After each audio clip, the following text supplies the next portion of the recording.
Hello student, कैसे हैं आप सभी। आशा करता हूं आप सब स्वस्थ होंगे, मस्त होंगे, अपनी पढ़ाई अच्छे से कर रहे होंगे। एनसीईआरटी गणित कक्षा 10वीं में आप सभी का स्वागत है। अध्याय 1 में आगे बढ़ते हुए आज हम उदाहरण नंबर 7 करने वाले हैं। तो उदाहरण 7 है, दर्शाइए कि 3 कर्णी 2 एक अपरिमेय संख्या है। यह एक अपरिमेय संख्या ही है, सब जानते हैं, लेकिन यह हमें सिद्ध करके बताना है, मतलब ये हमें दर्शा के बताना है। तो सिद्ध करने के लिए हम क्या करते हैं, इसका उल्टा मानते हैं। मतलब जैसे दी रखी है हमें संख्या 3 कर्णी 2 एक परिमेय संख्या है, तो हम क्या करेंगे, इसका उल्टा मानेंगे।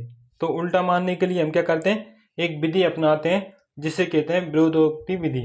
तो हम हेडिंग डालेंगे विरोधोक्ति विधि से। इस तरीके से हमने लिख ली विरोधोक्ति विधि से। अब क्या करेंगे, विरोधोक्ति विधि से हम इसका उल्टा मानेंगे। तो माना, इस तरीके से हम लिख लेंगे, माना 3 कर्णी 2 एक परिमेय संख्या है। जब परिमेय संख्या है तो वह अंश बटे हर के रूप में लिखी जा सकती है, मतलब p बटे q के रूप में लिखी जा सकती है। तो हम लिखेंगे 3 कर्णी 2 बराबर p बटे q। अब हम क्या करते हैं, यहाँ p बटे q के बारे में कुछ जानकारी देते हैं। तो क्या लिखेंगे हम, यहाँ हमने लिखा जहाँ p और q से आवाज पूर्णांक है और q बराबर नहीं होना चाहिए 0 के। तो हमने से आवाज पूर्णांक के बारे में आपको बता ही रखा है, मतलब जिनका एचसीएफ 1 हो, मतलब पी और क्यू में कोई भी कॉमन नहीं होना चाहिए। तो वह पी और क्यू क्या होंगे, से आवाज पूर्णांक होंगे। ठीक है, आपको अच्छी तरीके से समझ में आ रहा होगा। अब हम क्या करेंगे, अब हमको यहाँ देखा कर्णी 2, कर्णी 2 को हम जानते हैं कि ये अपरिमेय संख्या है और 3 एक परिमेय संख्या है। तो हम इनको अलग कर लेंगे। अलग कैसे करेंगे, जैसे हमने कर्णी 2 को यहीं लिखा रहने दिया। अब पी बटे क्यू लिखेंगे, तो ये 3 था यहाँ का, तो यहाँ गुणा में आ जाएगा नीचे। ठीक है, इस तरीके से आ गया। अब क्या हुआ, कर्णी 2 एक अपरिमेय संख्या हो गई इधर, और ये सारी परिमेय संख्या हो गई।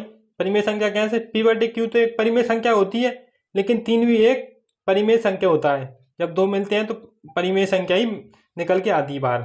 ठीक है, हमने समझाया भी है। तो अब ये कैसे हो सकता है, एक तरफ अपरिमेय संख्या और दूसरी तरफ परिमेय संख्या, तो ये हो ही नहीं सकता कभी।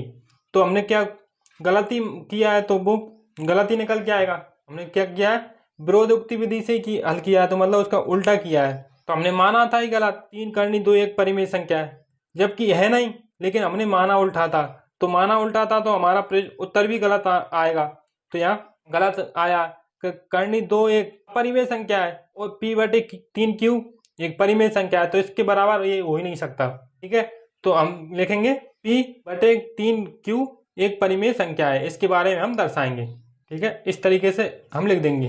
अब हम इस 2 के बारे में जानते हैं, क्या जानते हैं कि तो अपरिमेय संख्या है, तो हम यहाँ लिखेंगे जबकि हम जानते हैं कि, इस तरीके से हम लिख लेंगे, जबकि हम जानते हैं कि कर्णी 2 एक अपरिमेय संख्या है।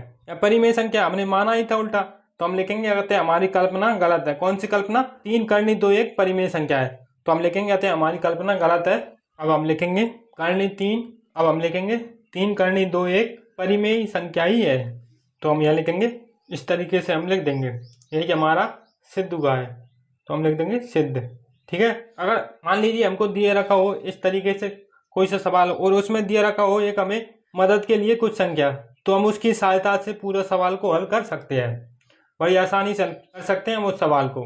ठीक है, इस तरीके से हमने ये सवाल किया है। ठीक है, अगर वीडियो आपको अच्छा लगा हो तो लाइक करें, अपने दोस्तों के साथ शेयर करें, और इस चैनल पर नए हो तो चैनल को सब्सक्राइब जरूर करें।